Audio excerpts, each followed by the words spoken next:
پتہ ہے سب سے بڑی بیماری کیا ہے بندے کی؟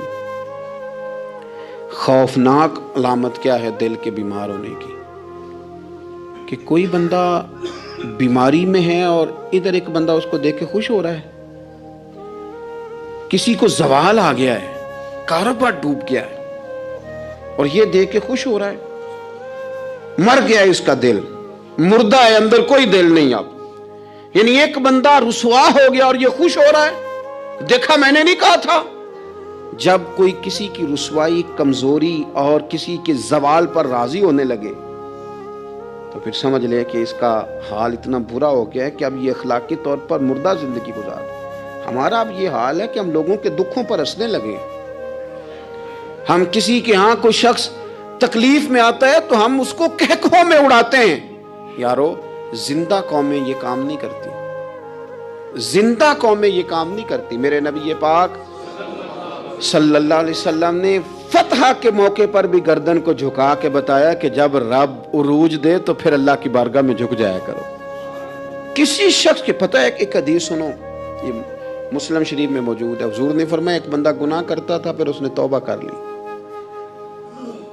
اگر کسی نے دوبارہ اسے وہ گناہ یاد کرایا کہ تو یوں ہوتا تھا، اگر کسی نے اسے دوبارہ گناہ یاد کرایا تو یاد کرانے والے کو اللہ سزا کے طور پر مرنے سے پہلے پہلے اس گناہ میں مبتلا کر دے گا. خفیہ تدبیر آئے گی اللہ.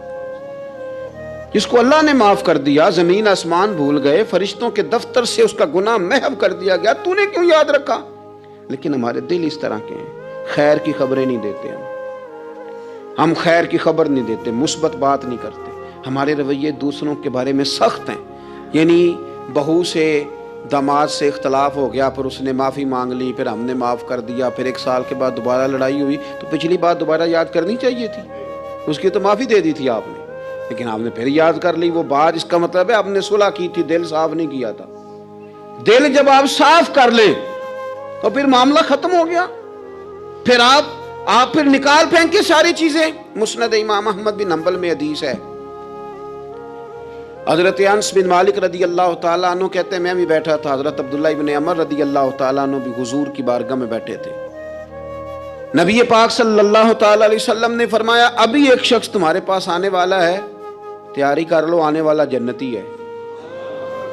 کہتے ہیں ایک شخص اندر داخل ہوا تو سادہ سا بندہ، داڑھی سے پانی کے قطرے گر رہے، جوتے ہاتھ میں پکڑے یا بغل میں دبائے، وہ آ گیا، حضور سے بات چیت کی، چلا گیا. ہم بڑے خوش تھے کہ کمال نہیں ہو گیا جس کو حضور نے دنیا میں جنت کی بشارت عطا کر دی. اگلے دن اس نے اتفاق، ہم اسی جگہ اسی حال میں بیٹھے تھے کہ پھر محبوب نے فرمایا ابھی ایک بندہ آنے لگا، جنتی ہے. کہتے ہیں وہ بندہ آیا تو دیکھ کے حیران ہو گئے، یہ تو وہی کل والا ہی بندہ ہے.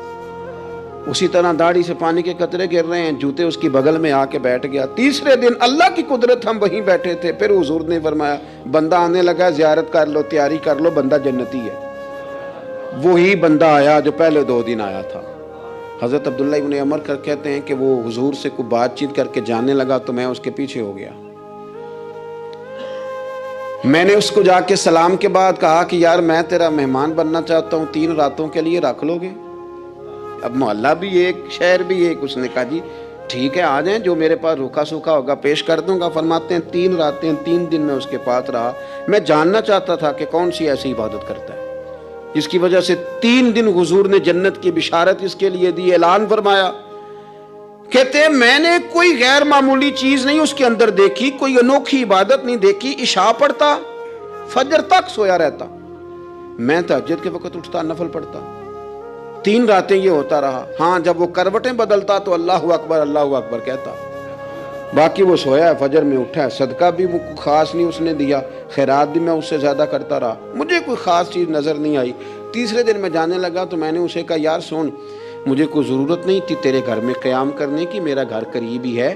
وہ تو کمال یہ ہے کہ نبی کریم علیہ السلام نے اپنی زبان فیض ترجمان سے، یعنی وہ زبان جس کو سب کن کی کنجی کہیں، اس کی نافذ حکومت پہ لاکھوں سلام. حضور نے 3 دن تجھے مسلسل جنتی کہا ہے. میں تو دیکھنے آیا تھا کہ تیرے اندر کوئی عمل ہو تو میں بھی وہ شروع کروں. تو وہ کہنے لگا یہی ہے جو آپ نے دیکھ لیا ہے، فرض نماز ہی پڑھتا ہوں، روٹین کے کام ہی کرتا ہوں، کوئی خاص چیز تو میرے پاس کوئی نہیں۔ حضرت عبداللہ ابن عمر فرماتے ہیں میں نے تو سمجھا کہ میں تو اس سے زیادہ خیر کے کام کرتا ہوں۔ اب میں سوچتا ہوا وہاں سے نکلنے لگا کہ پھر کیا خاص بات ہے جو نبی پاک نے 3 دفعہ اسے جنتی کہا ہے۔ جب میں نکلنے لگا نا، دروازے پہ مڑنے لگا تو اس نے آواز دی، کہا یار سنو، ایک بات یاد آئی ہے۔ میں نے کہا وہ کون سی؟ کہنے لگا یار جب سے بالغ ہوا ہوں نا، جب سے اللہ نے توفیق اسلام دی ہے، میں نے جب بھی اپنا دل دیکھا ہے نا، جب بھی میرے دل میں کسی کے لیے حسد کوئی نہیں، کوئی عداوت نہیں، کوئی بغض نہیں، کوئی کینہ نہیں، کوئی کیا کر رہا ہے، میرے دل میں سب کے لیے خیر ہی ہے، دل میرا صاف ہے، اس کے علاوہ نہیں مجھے پتا کیا عمل ہے۔ حضرت عبداللہ بن عمر کہتے ہیں پھر مجھے سمجھ آ گئی ہے، یہ جو تیرے دل کی صفائی ہے نا، یہ بنیاد بن گئی ہے جس کی بنیاد پر نبی پاک نے تجھے 3 دفعہ جنت کی بشارت عطا فرمائی ہے۔ آپ دل میں میل کچیل رکھ کے نفل پڑھنا، عبادتیں کرنا، ریاضتیں کرنا، صدقات دینا زیادہ نفع بخش نہیں ہوتا۔ دل صاف ہونا تو تھوڑی عبادت بھی کام آ جاتی ہے۔ یہ حدیث بتاتی ہے کہ دل صاف ہو تو تھوڑے صدقے بھی زیادہ نفع کر جاتے ہیں۔ دل پر توجہ دیں۔ سب سے ضروری کام ہے کہ ہم سویرے اٹھ کے اپنے دل سے پوچھیں کہ تیرا لوگوں کے بارے میں خیال کیا ہے، شام کو پوچھیں کہ تیرا لوگوں کے بارے میں رویہ کیا ہے۔ آپ اپنے دل لوگوں کے لیے صاف کر دیں، اس میں خیر پیدا کر لیں، تو پھر آپ محسوس کریں گے طبیعت ہلکی پھلکی بھی ہے، حشاش بشاش بھی ہے، ٹھنڈی بھی ہے، اور پھر اس میں اللہ رسول کی محبت کے جلوے بھی ہیں۔ پھر یہ خیر کی طرف ہمیں بلا رہی ہے۔ اللہ تبارک و تعالیٰ توفیق عمل عطا فرمائے۔